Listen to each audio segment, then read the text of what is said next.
Di atas perbukitan batu kapur Yudea, berdiri sebuah kota yang selama ribuan tahun menjadi pusat doa, perebutan kekuasaan, dan ingatan kolektif umat manusia. Kota itu bernama Yerusalem. Dari kejauhan, Yerusalem tampak seperti kota batu yang sunyi. Namun, di balik tembok-tembok tuanya, tersimpan lapisan sejarah yang sangat panjang. Setiap batu, lorong, dan gerbangnya seolah menjadi saksi perjalanan peradaban manusia. Secara geografis, Yerusalem berada di wilayah strategis antara Laut Tengah dan Laut Mati. Letaknya di dataran tinggi membuat kota ini mudah dipertahankan, tetapi juga menjadikannya pusat perhatian banyak kekuatan politik sejak zaman kuno.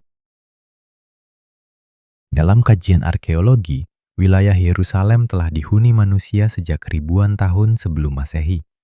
Permukiman awal tumbuh karena adanya sumber air, jalur perdagangan, serta posisi alam yang relatif terlindungi. Pada masa kuno, Yerusalem dikenal sebagai bagian dari wilayah Kanaan.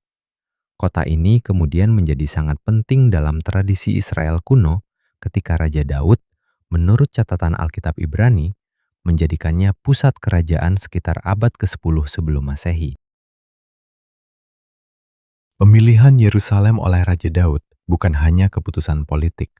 Kota ini memiliki posisi simbolik karena tidak sepenuhnya berada di bawah satu suku tertentu, sehingga dapat menjadi pusat persatuan kerajaan Israel. Setelah masa Daud, tradisi menyebut bahwa Raja Salomo membangun bait suci pertama di Yerusalem. Bangunan ini menjadi pusat keagamaan bangsa Israel kuno dan mengubah Yerusalem menjadi pusat spiritual yang sangat penting. Sejak saat itu, Yerusalem tidak lagi hanya menjadi ibu kota kerajaan. Ia menjadi tempat suci, tempat di mana sejarah, kekuasaan, dan keyakinan bertemu dalam satu ruang yang sama. Namun, sejarah Yerusalem tidak pernah berjalan tanpa guncangan. Pada tahun 586 sebelum Masehi, Kekaisaran Babilonia di bawah Raja Nebukadnezar II menaklukkan Yerusalem. Kota itu dihancurkan, bait suci pertama runtuh, dan sebagian penduduk Yehuda dibawa ke pembuangan Babilonia. Peristiwa ini menjadi salah satu trauma sejarah terbesar dalam ingatan bangsa Yahudi. Dari kehancuran itu muncul tema besar dalam sejarah Yahudi: kehilangan tanah, pengasingan, dan harapan untuk kembali. Yerusalem menjadi simbol kerinduan terhadap tanah leluhur dan pusat iman yang hilang. Ketika Persia menaklukkan Babilonia, sebagian orang Yahudi diizinkan kembali ke tanah leluhur mereka. Yerusalem kemudian dibangun kembali, begitu pula bait suci kedua. Pada masa ini, Yerusalem kembali menjadi pusat kehidupan religius. Namun secara politik, kota ini terus berada di bawah bayang-bayang kekuatan besar: Persia, Yunani, dinasti Helenistik, hingga akhirnya Romawi. Di bawah kekuasaan Romawi, Yerusalem mengalami pembangunan besar, terutama pada masa Herodes Agung. Kompleks bait suci diperluas dengan teknik arsitektur monumental yang menunjukkan kemampuan teknik bangunan kuno yang luar biasa. Batu-batu besar disusun dengan presisi tinggi. Kompleks suci ini menjadi salah satu bangunan paling mengesankan di dunia kuno, sekaligus pusat kehidupan religius masyarakat Yahudi. Namun kemegahan itu tidak bertahan selamanya. Pada abad pertama Masehi, ketegangan antara masyarakat Yahudi dan pemerintahan Romawi semakin meningkat. Puncaknya terjadi dalam pemberontakan Yahudi melawan Romawi. Pada tahun 70 Masehi, pasukan Romawi menghancurkan Yerusalem dan merobohkan bait suci kedua. Dari kompleks suci itu, yang tersisa kemudian dikenal sebagai tembok barat atau tembok ratapan. Bagi umat Yahudi, tembok ini bukan sekadar peninggalan arsitektur, tetapi simbol kesedihan, ketahanan, dan doa yang tidak pernah putus. Di tempat yang sama, Yerusalem juga menjadi pusat sejarah Kristen. Menurut tradisi Kristen, peristiwa-peristiwa akhir kehidupan Yesus terjadi di kota ini. Pengadilan, penyaliban, penguburan, dan kebangkitan. Karena itu, Yerusalem menjadi kota ziarah utama bagi umat Kristen sejak masa awal perkembangan agama tersebut. Kota ini tidak hanya menyimpan ingatan sejarah, tetapi juga makna teologis yang mendalam. Ketika Kekaisaran Romawi kemudian menerima agama Kristen, Yerusalem berubah menjadi pusat ziarah Kristen dunia. Gereja-gereja dibangun di lokasi-lokasi yang dianggap berkaitan dengan kehidupan Yesus. Salah satu yang paling penting adalah Gereja Makam Kudus, yang dalam tradisi Kristen dikaitkan dengan tempat penyaliban dan makam Yesus. Sejak masa Bizantium, gereja ini menjadi salah satu pusat ziarah terpenting di dunia Kristen. Namun pada abad ke-7 Masehi, sejarah Yerusalem memasuki babak baru. Pasukan Muslim menaklukkan kota ini setelah kekuasaan Bizantium melemah di wilayah Syam. Dalam tradisi Islam, Yerusalem memiliki kedudukan penting karena dikaitkan dengan peristiwa Isra Mi'raj, perjalanan malam Nabi Muhammad. Kota ini kemudian menjadi salah satu tempat suci utama dalam Islam. Di kawasan yang dikenal sebagai Haram al-Sharif oleh umat Islam atau Temple Mount dalam tradisi Yahudi, dibangun kubah batu pada akhir abad ke-7. Kubah batu menjadi salah satu monumen Islam paling awal dan paling indah yang masih bertahan hingga kini. Arsitekturnya mencerminkan pertemuan antara seni Bizantium, simbolisme Islam, dan makna spiritual yang mendalam. Di dekatnya berdiri Masjid Al-Aqsa, yang juga menjadi salah satu tempat suci utama dalam Islam. Kawasan ini kemudian menjadi pusat ibadah, ilmu pengetahuan, dan identitas keagamaan. Dengan demikian, dalam satu kawasan kecil, bertemu 3 lapisan makna yang sangat kuat. Bait suci dalam tradisi Yahudi, peristiwa Yesus dalam tradisi Kristen, dan Isra Mi'raj dalam tradisi Islam. Inilah yang membuat Yerusalem berbeda dari kota-kota lain. Ia bukan hanya ruang fisik, tetapi juga ruang ingatan, keyakinan, dan simbol peradaban. Pada tahun 1099, tentara salib dari Eropa merebut Yerusalem. Kota ini kemudian menjadi pusat kerajaan Latin Yerusalem, sebuah negara tentara salib di kawasan Timur Tengah. Penaklukan tersebut diwarnai kekerasan besar dan meninggalkan luka panjang dalam sejarah hubungan Islam dan Kristen.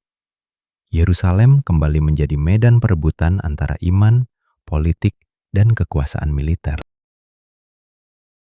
Namun pada tahun 1187, Salahuddin Al-Ayyubi merebut kembali Yerusalem setelah kemenangan dalam pertempuran Hattin.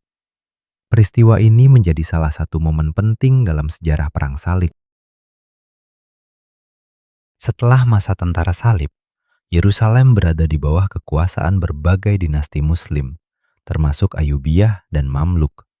Kota ini tetap menjadi pusat ziarah dan simbol keagamaan yang penting.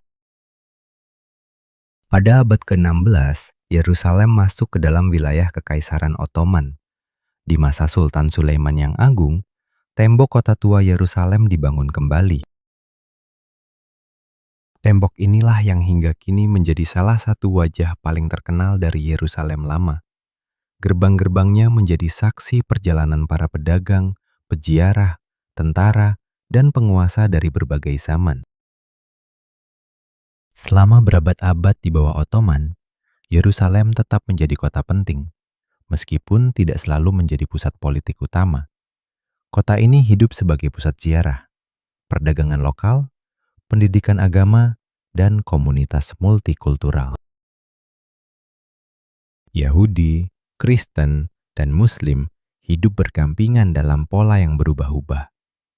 Ada masa damai, ada pula masa ketegangan, sesuai dengan dinamika politik dan sosial yang melingkupinya. Memasuki abad ke-19 dan awal abad ke-20, perubahan besar mulai terjadi. Kekaisaran Ottoman melemah, kekuatan Eropa semakin masuk ke Timur Tengah, dan gerakan nasionalisme modern mulai berkembang. Setelah Perang Dunia I, Inggris mengambil alih Yerusalem dari Ottoman pada tahun 1917. Kota ini kemudian menjadi bagian dari mandat Britania atas Palestina. Masa mandat Britania membawa perubahan demografis dan politik yang sangat besar. Imigrasi Yahudi meningkat, terutama karena gerakan Zionisme dan meningkatnya tekanan terhadap komunitas Yahudi di Eropa. Di sisi lain, masyarakat Arab Palestina melihat perubahan ini sebagai ancaman terhadap tanah dan identitas mereka. Ketegangan antara dua gerakan nasional, Yahudi dan Palestina, semakin meningkat. Pada tahun 1948, setelah berakhirnya mandat Britania dan berdirinya negara Israel, perang pecah antara Israel dan negara-negara Arab. Yerusalem terbagi dua. Bagian barat dikuasai Israel, sedangkan Yerusalem Timur, termasuk Kota Tua, berada di bawah kendali Yordania. Selama hampir 2 dekade, kota ini terbelah oleh garis politik dan militer. Pada tahun 1967, dalam Perang 6 Hari, Israel merebut Yerusalem Timur dari Yordania. Sejak saat itu, Israel menguasai seluruh Yerusalem. Namun, status Yerusalem Timur tetap menjadi isu internasional yang sangat sensitif. Bagi Israel, Yerusalem adalah ibu kota yang tidak terbagi. Bagi Palestina, Yerusalem Timur diharapkan menjadi ibu kota negara Palestina di masa depan. Dari sudut pandang ilmiah, sejarah Yerusalem menunjukkan bagaimana sebuah kota dapat menjadi titik temu antara geografi, agama, arkeologi, politik, dan memori kolektif. Kota ini bukan hanya dibentuk oleh bangunan, tetapi juga oleh narasi. Setiap kelompok yang pernah hidup di sana meninggalkan jejak dalam batu, kitab suci, ritual, peta, arsip, dan cerita turun-temurun. Yerusalem memperlihatkan bahwa sejarah tidak hanya bergerak secara linear. Di kota ini, masa lalu terus hadir dalam kehidupan masa kini. Situs arkeologi dapat menjadi tempat doa. Tembok kuno dapat menjadi simbol politik. Tempat ibadah dapat menjadi pusat identitas nasional. Inilah yang membuat Yerusalem begitu kompleks.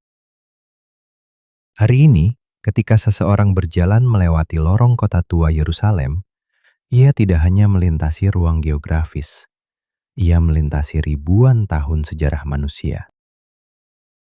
Di satu sudut terdengar doa Yahudi di tembok barat. Di sudut lain, lonceng gereja mengingatkan ziarah Kristen. Tidak jauh dari sana, azan berkumandang dari kawasan Al-Aqsa. Semua suara itu bertemu di langit kota yang sama. Dalam satu ruang yang sempit, berbagai tradisi spiritual hidup berdampingan, saling bersentuhan, dan kadang saling bertentangan. Yerusalem adalah kota yang berkali-kali dihancurkan, tetapi selalu dibangun kembali. Kota yang diperebutkan oleh kerajaan, tetapi juga dirindukan oleh para peziarah. Ia adalah kota yang memuat luka sejarah, tetapi juga harapan spiritual. Di dalamnya, manusia melihat bayangan masa lalu, pertanyaan masa kini, dan impian tentang masa depan. Dalam sejarah dunia, Yerusalem bukan sekadar tempat di peta. Ia adalah cermin dari manusia itu sendiri. Manusia yang membangun, menghancurkan, mengingat, berdoa, dan terus mencari makna di antara reruntuhan masa lalu. Dan mungkin itulah sebabnya Yerusalem tidak pernah benar-benar menjadi milik satu zaman saja. Ia selalu menjadi milik sejarah. Sebuah kota tua di atas bukit batu, yang hingga hari ini masih berbicara kepada dunia tentang iman, konflik, kehilangan, dan harapan.